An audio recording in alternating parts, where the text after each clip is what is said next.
Après 18 mois de procès, le tribunal de Ouagadougou a enfin rendu son verdict ce 2 septembre 2019. Les deux principaux accusés du coup d'État de septembre 2015, Gilbert Diendéré et Djibril Bassolé, ont écopé respectivement de 20 ans et de 10 ans de prison ferme. Décryptage, analyse et commentaires sont au programme de ce plateau spécial entièrement composé d'acteurs politiques. Bonsoir à toutes et à tous, très chers téléspectateurs de Booking Info, et bienvenue à ce plateau spécial. Sans plus tarder, je vais vous présenter les invités que nous recevons autour de cette table. À ma gauche, je reçois M. Romain Konombo. Il est le troisième vice-président de l'UNIRPS. Bonsoir. Oui, bonsoir madame. Aussi bonsoir au député Lassina Ouattara, qui est le premier adjoint du secrétaire exécutif national du MPP. Bonsoir et bienvenue. Bonsoir, madame. Nous disons également bonsoir à Herman Bado, qui se trouve à ma droite. Il est le secrétaire national adjoint à l'information et à la communication de l'ANAFA. Merci d'être des nôtres. Bonsoir madame. Alors, voici donc ainsi plantés les invités de ce plateau spécial. Sans plus tarder, place aux échanges. Et la parole est donnée à M. Ouattara. Quelle appréciation globale faites-vous du verdict qui a été prononcé ce 2 septembre? Bon, sur l'ensemble du procès et qui a connu son épilogue aujourd'hui avec effectivement le verdict, comme vous dites, je peux dire que c'est pédagogique. Hein, c'était un procès qui est pédagogique. Je ne suis pas sûr d'ailleurs à le dire. Quelque chose s'est passé. On ne peut pas nous dire qu'il n'y a pas eu coup d'État dans ce pays. Il y a eu coup d'État. Un coup d'État ne se fait pas tout seul. Donc il y a eu quand même des acteurs et la justice a tranché, a situé les niveaux de responsabilité avec les peines qui vont avec. Donc je retiens la valeur, le côté pédagogique de ce procès pour que tout le monde se le dise une bonne fois pour tous que ce n'est pas la voie vraiment dans laquelle il faut s'engager. Ayons foi à la démocratie. Nous avons renoué avec la démocratie. Nous pensons que les bases sont établies maintenant pour que ce pays s'ancre définitivement dans l'alternance. Donc je pense qu'il faut que les gens aient la patience d'attendre que les termes de mandat arrivent et que la compétition s'ouvre et que, j'allais dire, comme on dit, le meilleur gagne. C'est ce que je peux dire. Ayant foi à la démocratie, oui, mais un petit commentaire sur ces différentes peines qui ont été prononcées. Doit-on parler de peines exagérées ou de peines justifiées? Si on prend par exemple le cas, le cerveau lui-même, Diendéré, je crois qu'il s'attendait plus que ça. Il s'attendait plus que ça. On a entendu dès les premiers commentaires, les audios qu'on a entendus, il s'attendait vraiment à plus que ça. Et donc, à l'image de celui-là déjà, qui en est vraiment, comme on dit, le cerveau principal, je peux dire que, en tout cas, le jury a surtout retenu le côté leçon. Ils n'ont pas cherché à être, j'allais dire, très lourd. Ils n'ont pas cherché à assommer ces personnes ce sont des Burkinabés qui sont dans l'erreur. Et bon, j'espère que, comme on a entendu Diendéré le dire, que tous, même là où ils seront, ils vont toujours, en tout cas tant qu'ils peuvent, répondre à l'appel de la patrie. Voilà. Alors, c'est sans doute avec beaucoup de déception que la NAFA accueille ce verdict.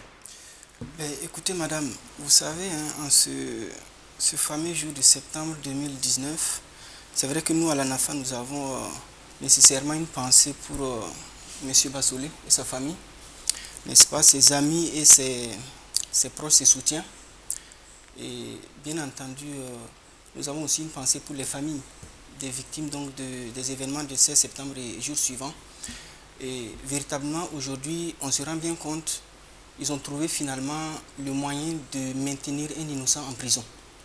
Alors, depuis le début, il y a 4 ans, où on a tout fait pour le mêler à cette affaire-là, on a été patient. En républicain que nous sommes, on a espéré réellement qu'à la fin, jaillirait donc la lumière, de sorte à ce que finalement, quand il y aurait donc le débat contradictoire, qu'au finish, on puisse nous dire voilà exactement ce qu'on reproche à M. Bassolé. Mais malheureusement, on s'est rendu compte que quand bien même tout le dossier a été démonté au tribunal, pour ceux réellement qui ont eu la possibilité d'y aller et qui ont l'honnêteté intellectuelle aujourd'hui d'apprécier froidement les choses, aucun élément du dossier n'a prospéré jusqu'à la fin. Et au dénouement, c'est une très grande déception. Parce qu'au fond, qu'est-ce qui se passe? Au début, on nous explique que M. Bassolé est le cerveau de cette affaire. On l'a dit à tous les Burkinabés. Après, on nous dit que non, il est question aussi de trahison parce qu'il aurait eu une communication avec une puissance étrangère. Tout cela, nous avons pris acte en tant que républicains, en attendant donc que ce procès-là permette réellement qu'on puisse dire de façon précise quels sont les éléments de confrontation qu'on a contre le monsieur. Les écoutes téléphoniques ont étayé ces différents faits. Mais justement, madame, parce que quand on explique aux Burkinabés que M. Bassolé fait partie donc des cerveaux et qu'au finish, le président du tribunal pose la question de savoir est-ce que M. Bassolé est complice ou même auteur de meurtre, la réponse est claire, c'est non.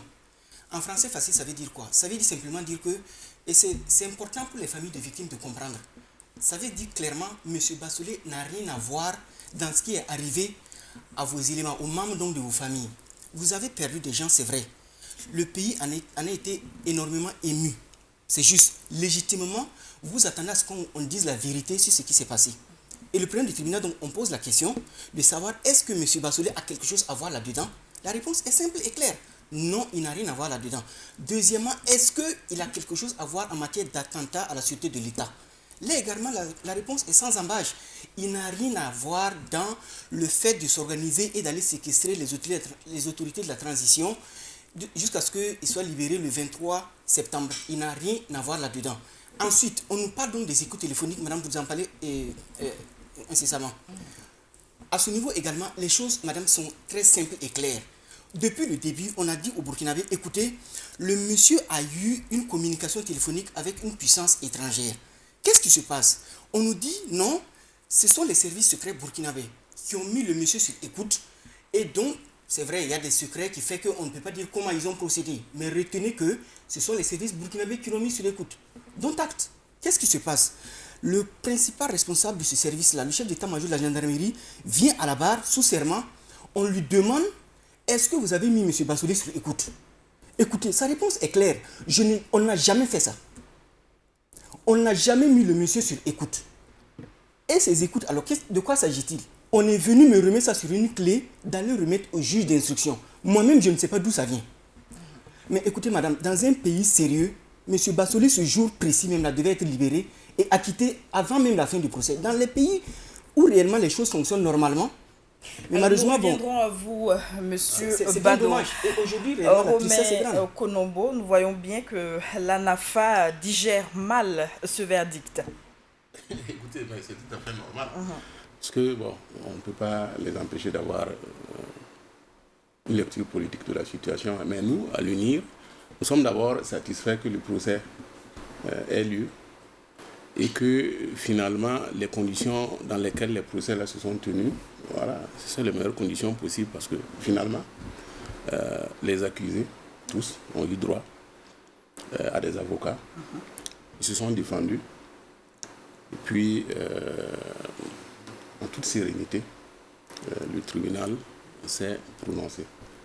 Alors, par rapport aux peines qui ont été prononcées, nous n'avons pas de commentaires particuliers par rapport à ça, parce qu'à l'UNIR, nous n'avons pas de peine à proposer. Ce qui était beaucoup plus important pour nous, c'est que le procès ait lieu, qu'il y ait justice, et qu'enfin, s'il y a une suite à donner par rapport justement à la vision du chef de l'État, que l'on enclenche.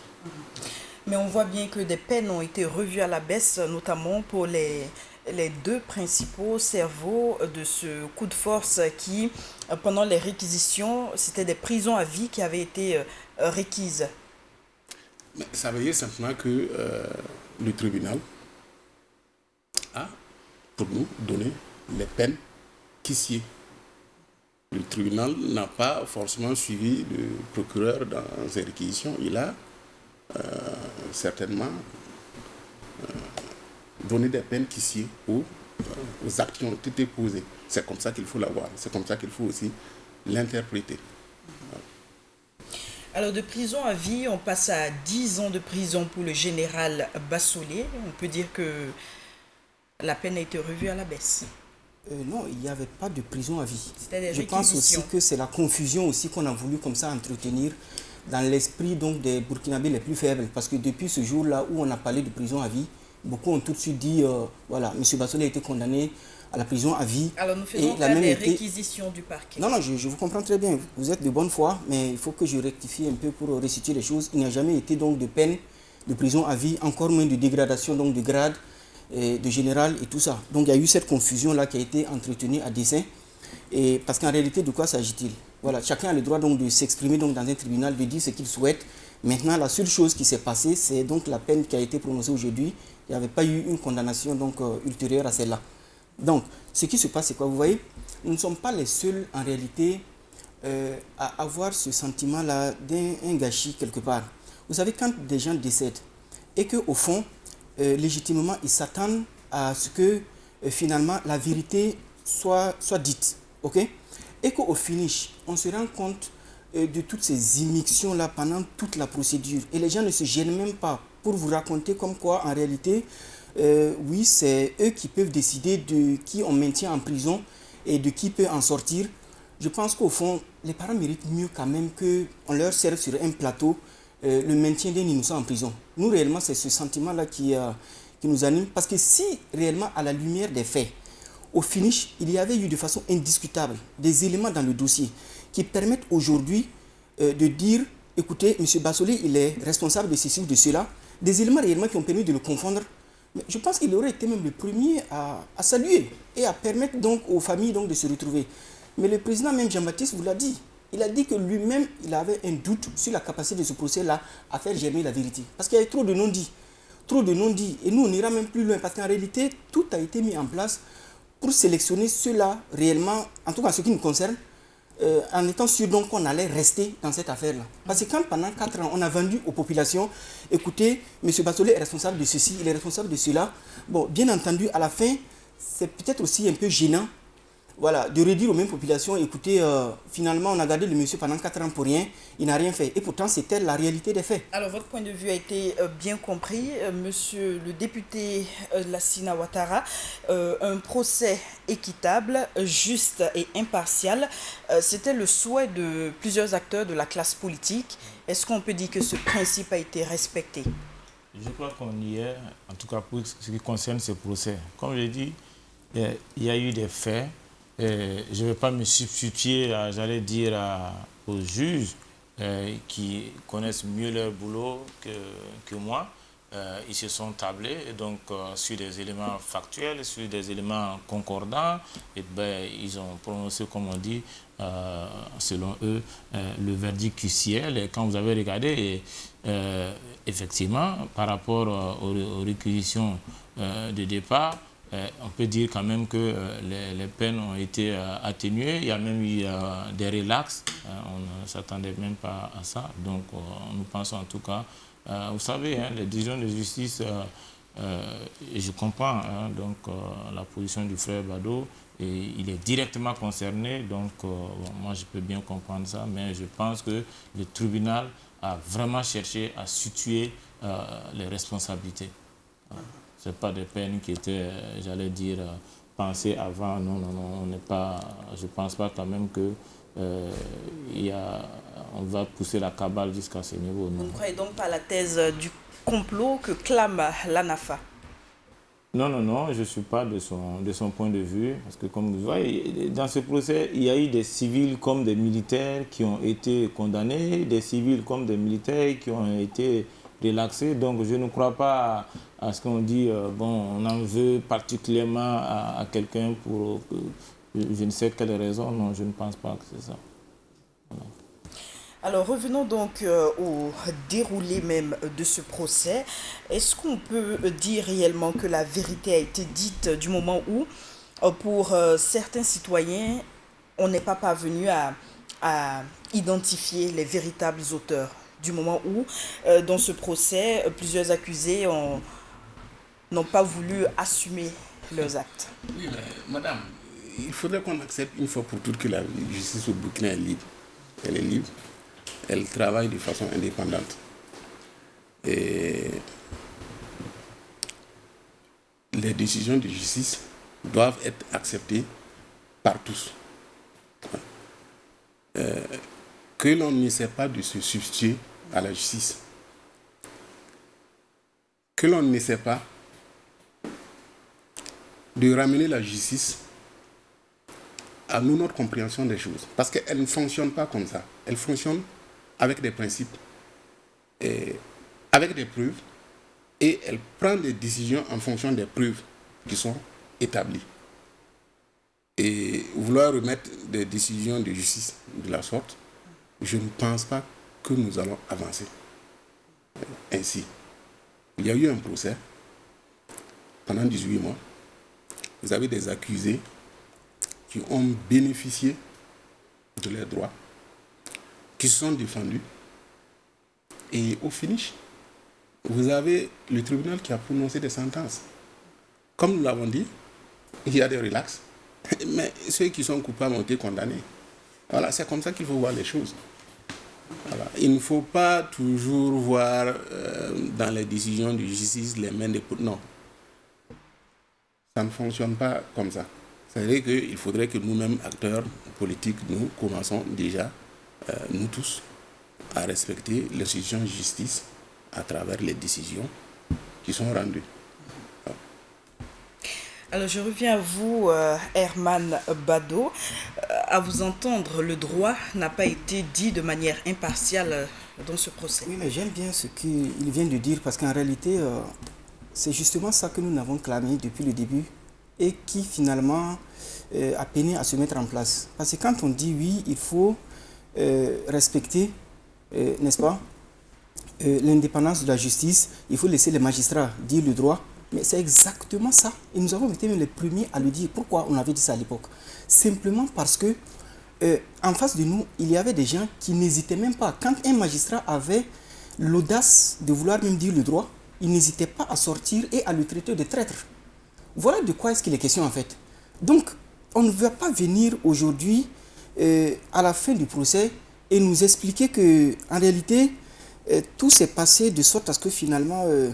voilà, il faut juste prendre et boire et se dire que la justice fonctionne comme ça. Les magistrats, nous avons des magistrats de valeur dans ce pays, des hommes courageux. Et nous, en tant que républicains, on a toujours appelé à ce que les magistrats fassent preuve d'indépendance. Et ce dossier-là, il est vide, vous voyez. Et c'est l'histoire qui va acquitter M. Fassolé. Vous pouvez me croire, l'histoire va l'acquitter. Parce qu'en réalité, cette machination-là, qui dure maintenant depuis 4 ans, simplement parce qu'un homme a refusé de s'aplatir depuis 2015, face à une situation mais totalement ubiesque, moi je trouve que c'est assez extraordinaire. Et aujourd'hui donc, on trouve finalement donc le moyen de le maintenir en détention. Je pense que ça fait quand même trop. Voilà, c'est vraiment ce qui nous anime.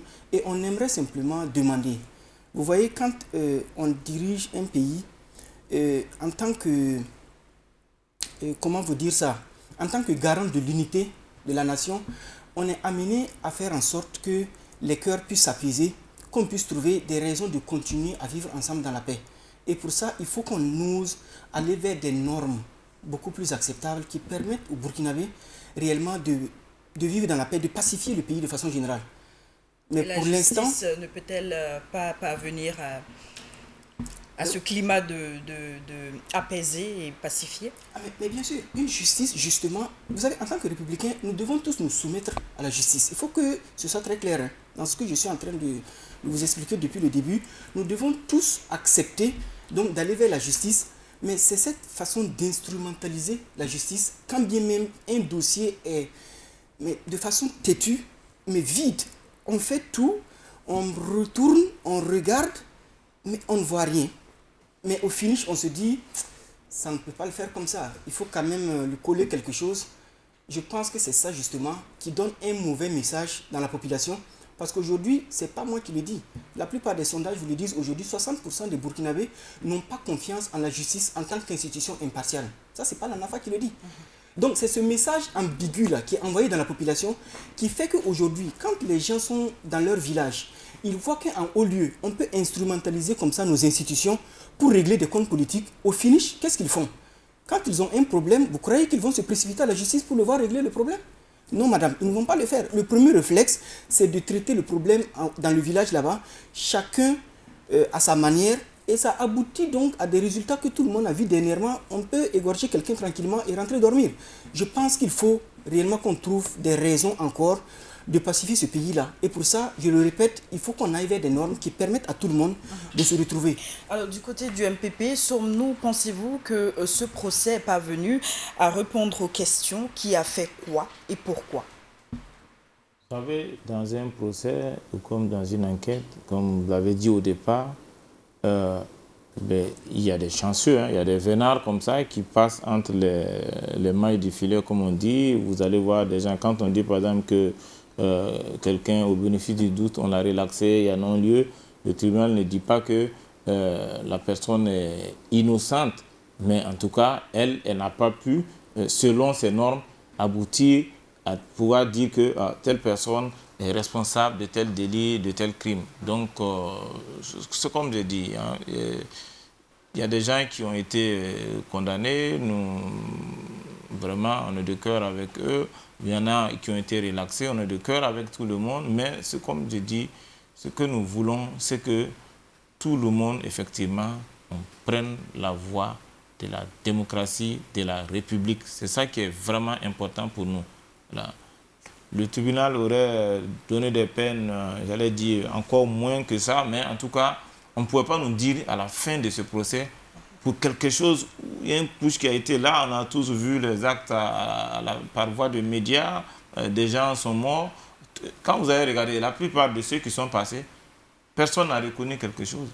Chacun a cherché à se dire, bon, d'autres ont voulu se couvrir derrière des instructions pour dire que, bon, ils n'ont rien à voir dedans. Mais les juges ont leur manière de travailler pour, j'allais dire, en leur intime conviction délibérée. Je crois que c'est ce qu'ils ont fait. Il faut qu'on regarde maintenant, je pense, vers l'avenir. Voilà, comment faire en sorte, en tout cas, que plus jamais notre pays qui a connu vraiment pas mal de coups d'État, de push, et que cette spirale-là, on se dise, bon, désormais, vraiment, ça c'est derrière nous. Voilà, on n'en veut plus dans ce pays. Voilà. Nous, on ne souhaite pas, on n'aurait pas souhaité qu'il y ait un push. Moi, pour parler du général Barcelone, c'est quelqu'un que je connais, il me connaît. Je n'aurais pas souhaité le trouver même quelque part dans ce truc-là, là-bas.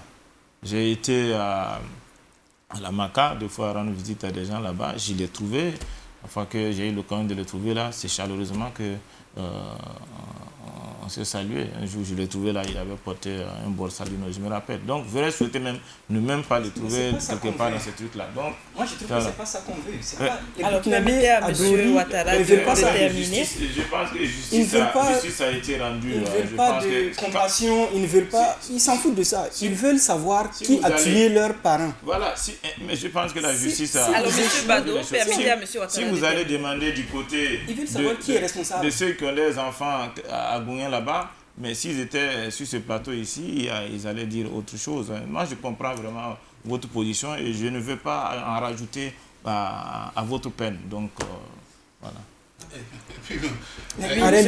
Monsieur Bado, permettez à M. Konombo de poursuivre. Il n'y a pas meilleure façon de savoir qui a fait quoi que de se référer à ces décisions de justice. Et il faudrait que l'on comprenne qu'une décision de justice, quand vous avez une affaire qui est en justice, il ne faut pas vous attendre à ce que le verdict soit conforme à ce que vous voulez.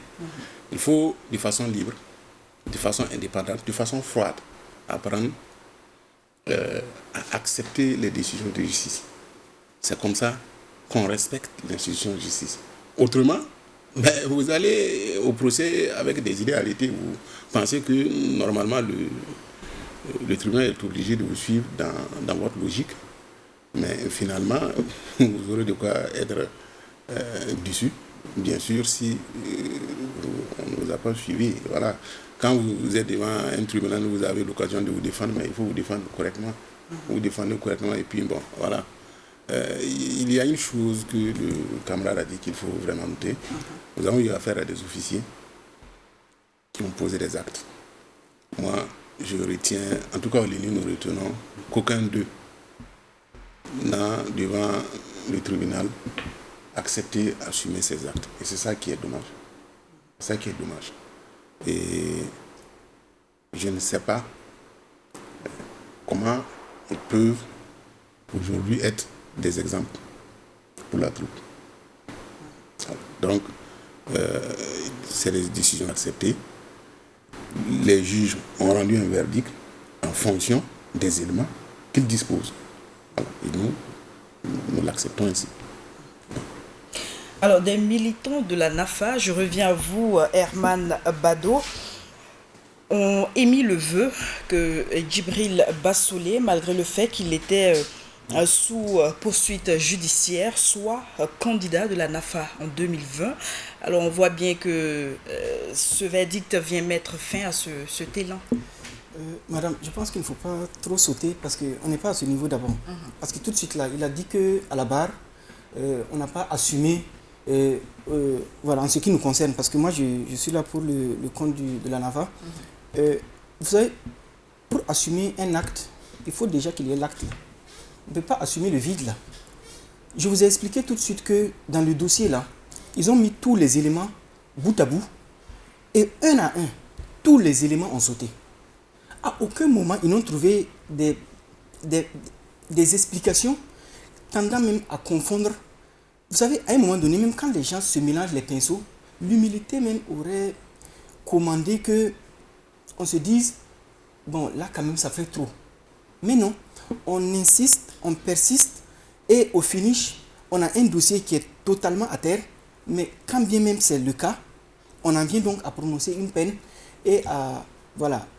On explique maintenant aux populations comme quoi, vous voyez, il y a quand même eu des morts, mais à côté de cela, voilà, on vous a quand même condamné des gens et ça vous permet donc de voir ce qu'il en est. Mais vous savez, nous on se dit simplement, c'est effarant.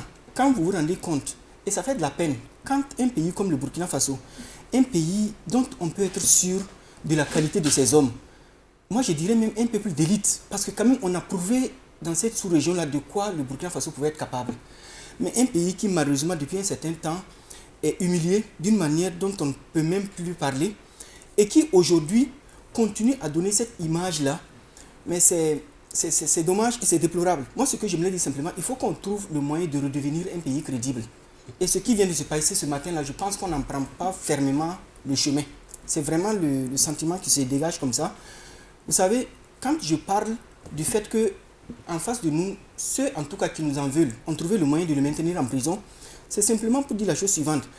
Pendant qu'au début, on a tout fait pour nous impliquer dans l'affaire, je pense que nous étions réellement, quand on le dit, les gens pensent que non, c'est une posture. Non, ce n'est pas une posture. On souhaitait simplement que les familles puissent réellement savoir comment les choses se sont passées, qui est responsable de quoi. Et quand on dit qu'en réalité, les gens ne pensent pas de la même manière, parce qu'il y a trop de calculs. Les gens en réalité pensent systématiquement à la prochaine élection. Non. Et en deux, oui, écoutez. Et même ça, il ne faudrait pas qu'on y aille. Et même ça, et même ça, je suis très léger. Je vous ai laissé vous exprimer, vous voyez un peu le truc. Il faut qu'on arrive à voir les choses de façon posée, permettre aux Burkinabés de se retrouver. C'est ça qui va nous permettre réellement de reconstruire ce pays. En 2015, il y a eu toute forme de machination. On a expliqué aux Burkinabés, il faut l'exclure dans un premier temps parce qu'il a soutenu l'article 37. Et en même temps, bon, je n'ai rien contre le monsieur. Vous avez bien noté que Ram Ouedraogo, qui était du Front républicain, qui officiellement a sillonné le pays pour dire qu'il était pour la révision de l'article 37. Mais Ram Ouedraogo, en 2015, quand bien même il y avait ce code électoral-là, il a bien pu être candidat parmi les 14. Donc c'est pour vous dire que l'homme à exclure de ce schéma-là, c'était le monsieur. Maintenant, pour être sûr encore que son nombre ne plane pas sur 2020, je pense qu'on a trouvé encore le moyen de faire le truc. Mais en réalité, pour nous, ce n'est pas le plus important. Et la peine là, il parlait de, il compatit à notre peine ou quoi. En réalité, nous, on n'est pas triste par rapport à M. Bassolé en réalité. C'est le pays là. On est triste pour ce qu'on est en train de faire de ce pays là. pour l'image qu'on est en train d'en donner, la capacité inouïe que le Burkinabé a montré de pouvoir s'immiscer et manipuler les institutions pour pouvoir arriver à de telles fins. C'est ça plutôt qui fait de la peine. Ce n'est pas... M. Bassolé affronte tout ça avec beaucoup de courage. Et je pense que ça fait 4 ans que ça dure. Il n'y a pas de raison que... Alors vous clamez là haut et fort que la justice burkinabé n'est pas indépendante et libre. Ce n'est pas nous qui le disons. Je vous ai dit tantôt que nous avons des magistrats de valeur, des gens qui méritent énormément le respect, qui peuvent faire preuve de courage. Et ça, il faut le saluer. Il y a une certaine contradiction dans vos propos. Ah ben non, absolument pas. Mais en face, vous avez nos adversaires qui ne se gênent pas. Ils l'ont dit à plusieurs reprises. Écoutez, à plusieurs fois, beaucoup même nous ont dit que M. Bassolé va prendre 20 ans. À plusieurs reprises, ça a été dit publiquement, il va prendre 20 ans. Donc nous-mêmes, on est un peu surpris que finalement, ça devienne 10. Je ne sais pas pourquoi... Ce qui devait peut-être vous réjouir. Non, mais peut-être qu'ils se sont ravisés, mais c'est pour vous dire à quel point c'est scandaleux. C'est la preuve que la justice est indépendante. Et que c'est la preuve également que la justice ne suit pas ceux que vous, peut-être vous suivez, je ne sais pas, ou qui vous racontent ce qu'ils veulent. Et c'est la preuve aussi que au niveau du procès, bon, en toute indépendance, la justice se prononce. Pas pour plaire ou déplaire, non, mais se prononce dit le droit par rapport à des faits. Voilà, c'est comme ça qu'il faut voir la chose. Il ne faut pas, à travers ce procès, vouloir tenir un discours politique pour dire que dans ce pays rien ne va et que nous sommes humiliés. Non, moi je m'inscris en faux par rapport à ce genre de déclaration. C'est un procès qui est arrivé à terme. Vous avez un camarade qui a été condamné. Même si vous ne voulez pas qu'on vous dise qu'on compatit, mais de toute façon, on est tous d'accord avec vous qu'il assume sa peine, c'est vrai, mais bon, de là à faire des interprétations politiques sur l'image du pays, ça commence à devenir quand même un peu gros. Il faudrait qu'on se résolve, nous tous, comme vous-même vous l'avez dit, à accepter les décisions de justice.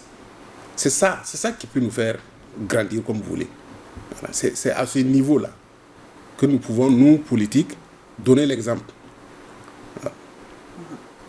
Alors, nous venons à vous, honorable Lassina Ouattara. Vous parliez d'avenir à l'instant. Comment percevez-vous l'avenir du Burkina après ce procès qui est qualifié d'historique? Il faut souligner qu'il n'est pas encore terminé.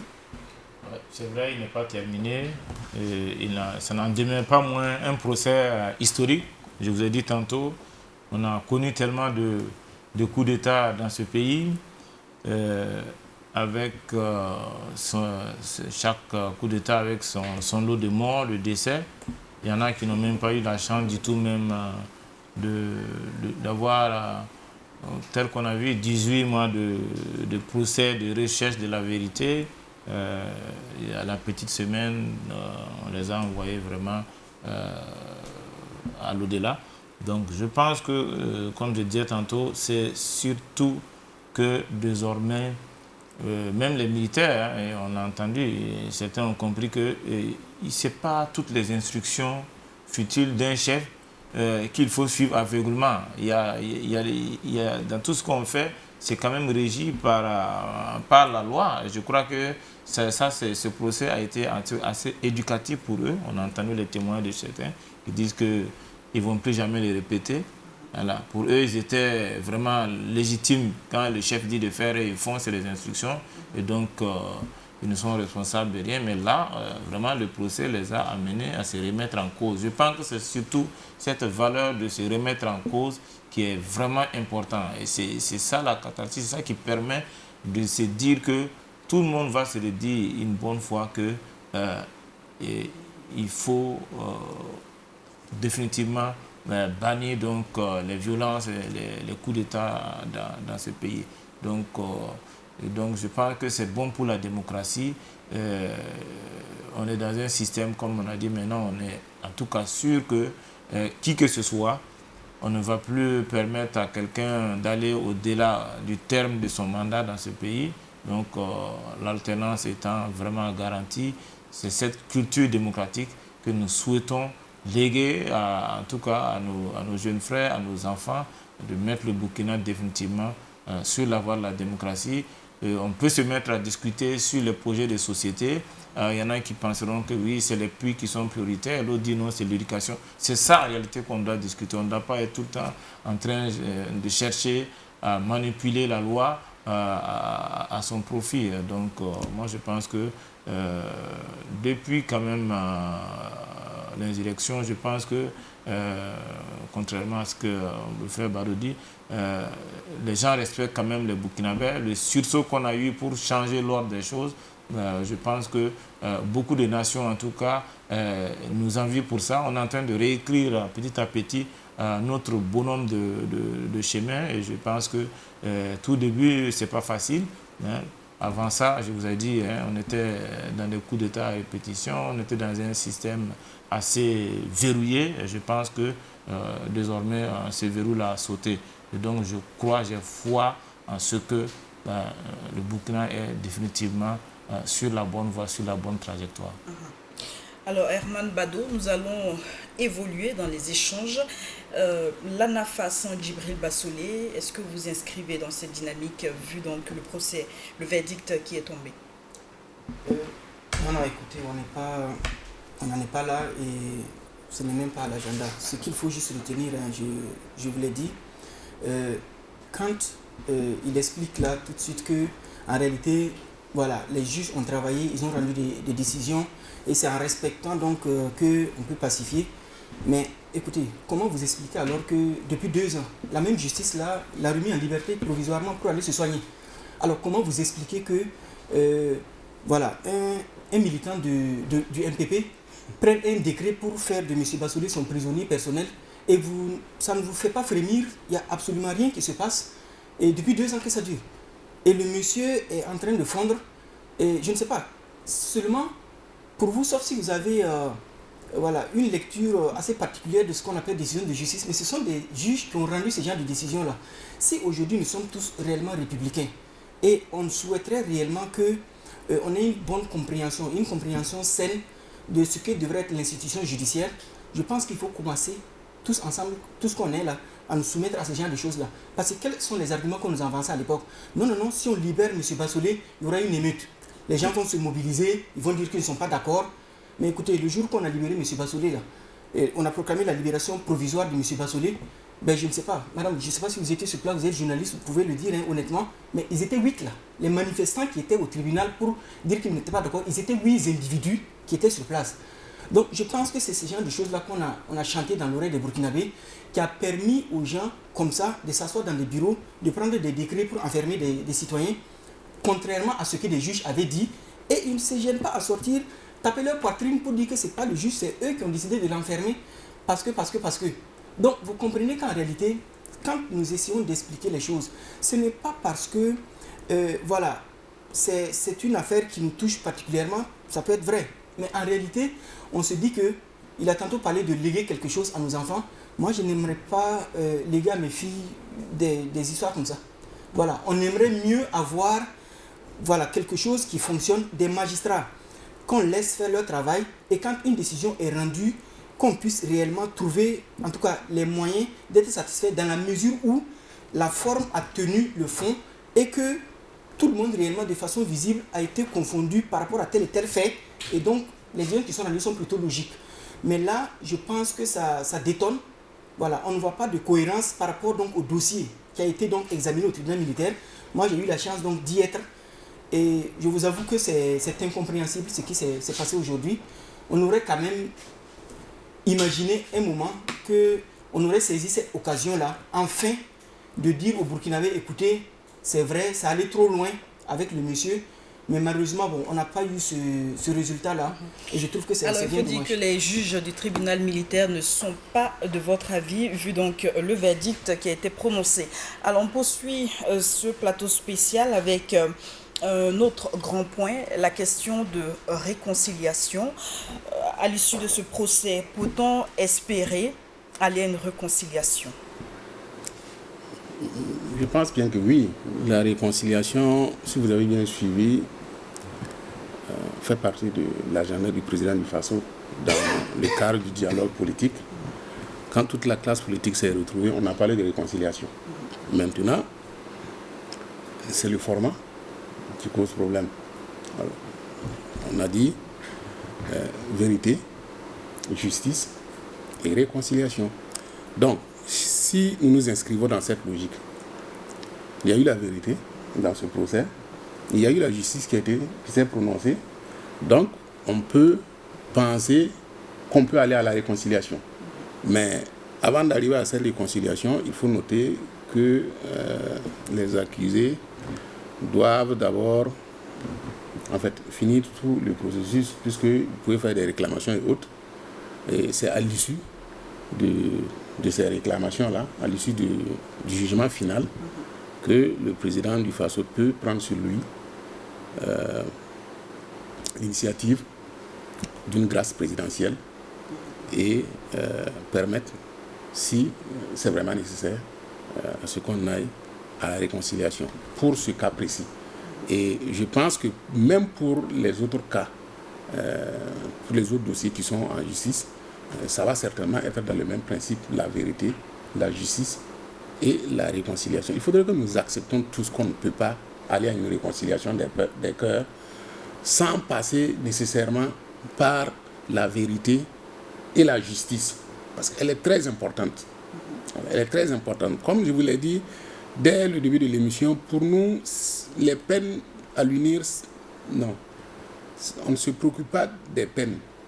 Voilà. Le plus important, c'est que nous ayons la justice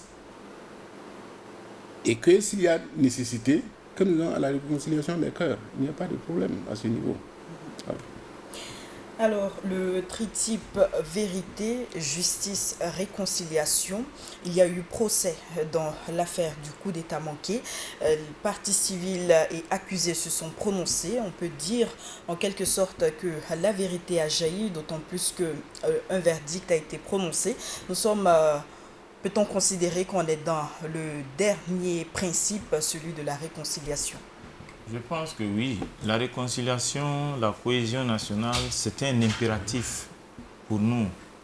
On est, comme on dit, ce pays est le nôtre, on n'a pas un autre.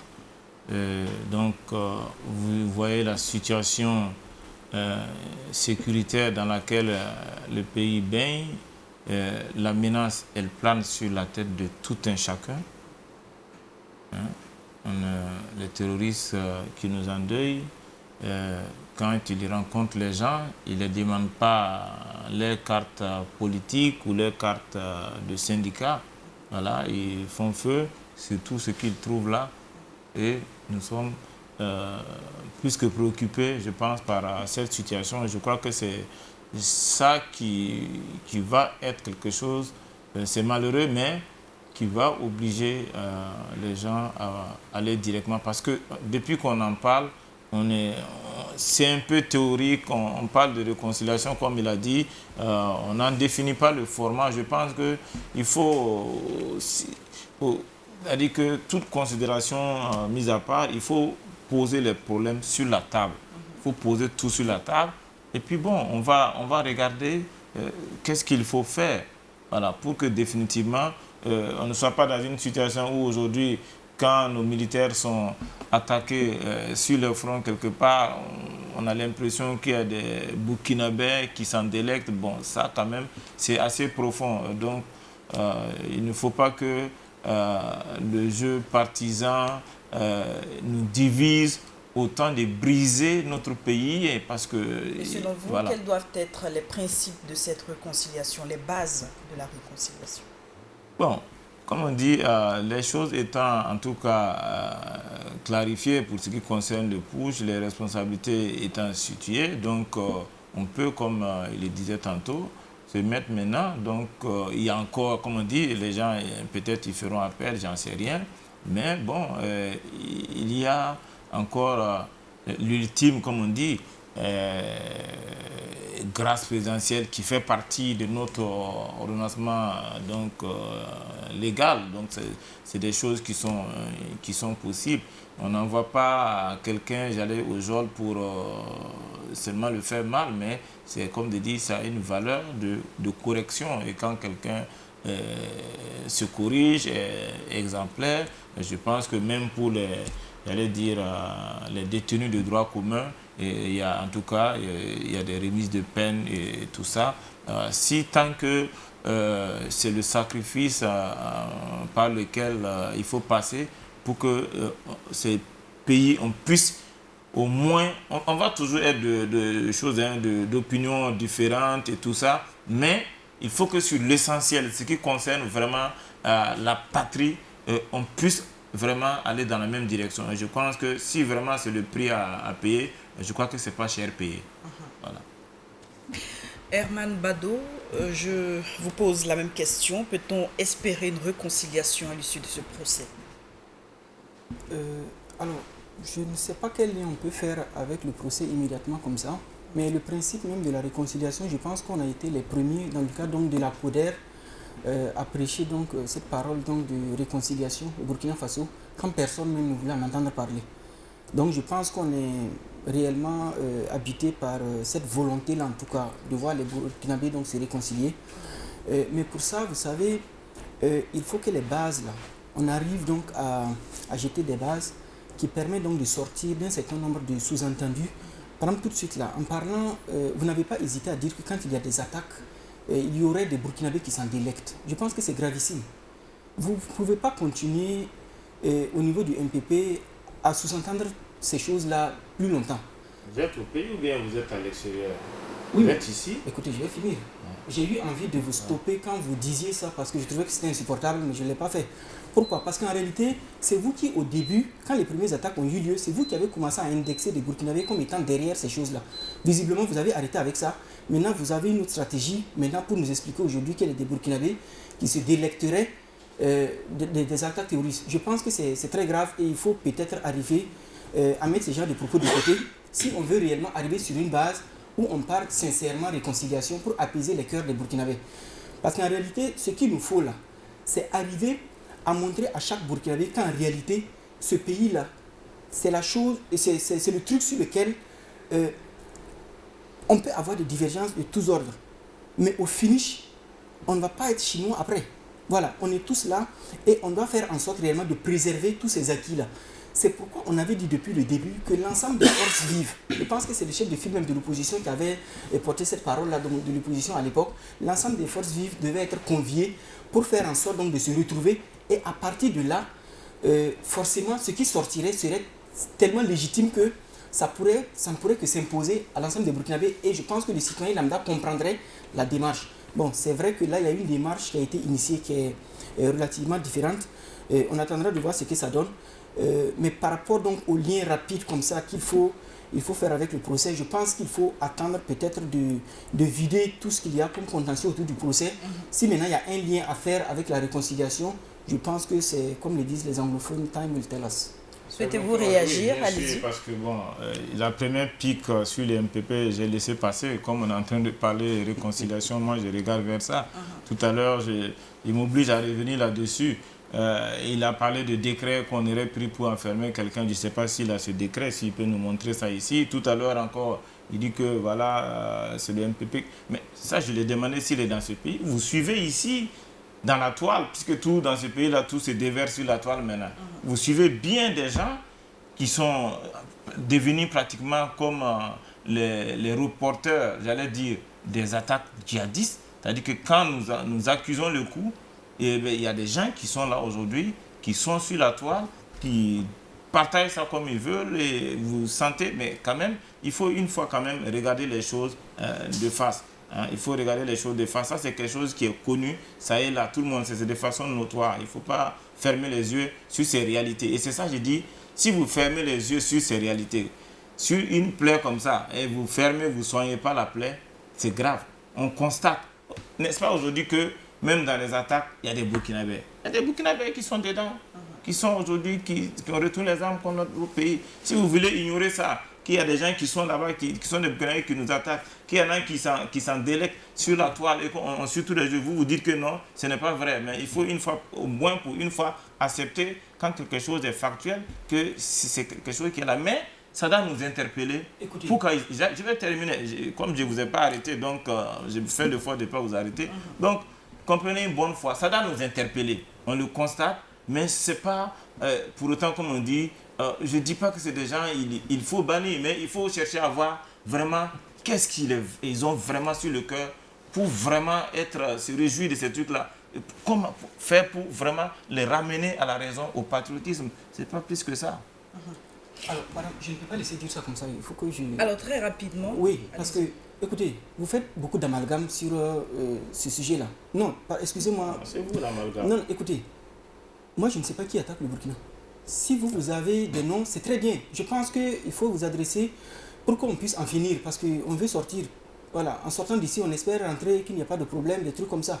Tous les jours, quand on se réveille, on rend grâce à Dieu du fait que ça s'est bien passé et on espère continuer à faire comme ça. Donc, quand quelqu'un tombe au Burkina, on est tellement peiné qu'on se demande quand est-ce que ça va finir.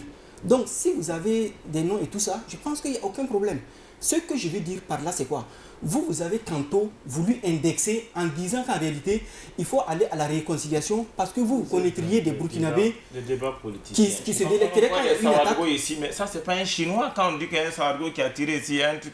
C'est des Burkinabés. Mais vous voyez la confusion que vous créez avec ce genre de déclarations fourre-tout comme ça. Il y a le fourre-tout. Oui, mais il n'y a pas longtemps. Mon ami. Il n'y a pas longtemps. Alors, M. Ouattara. Il n'y a pas longtemps, vous disiez que Monsieur c'était Badou des gens également, nous allons donc. qui étaient derrière les attaques. Ça, c'était des propos venant de vous il n'y a même pas quelques mois encore. C'est des propos comme ça que vous teniez. Assumez Plutôt- vos propos. Moi, plutôt que d'aller- je n'ai rien dit en dehors de ce qui a été dit ici sur Alors le plateau. merci Vous allez voir les à autorités, Herman vous Vous êtes Bado. arrêté sur- Également merci à Lassina Ouattara, qui, je rappelle, est le premier adjoint du secrétaire exécutif national du MPP, Herman Bado, qui se trouve à ma droite, est le secrétaire national adjoint à l'information et à la communication de la NAFA. Et M. Romain Konombo, il est le troisième vice-président de l'UNIR PS. C'est tout pour ce plateau spécial consacré au décryptage du verdict du procès du coup d'État manqué de septembre 2015. Merci pour votre attention et à très bientôt.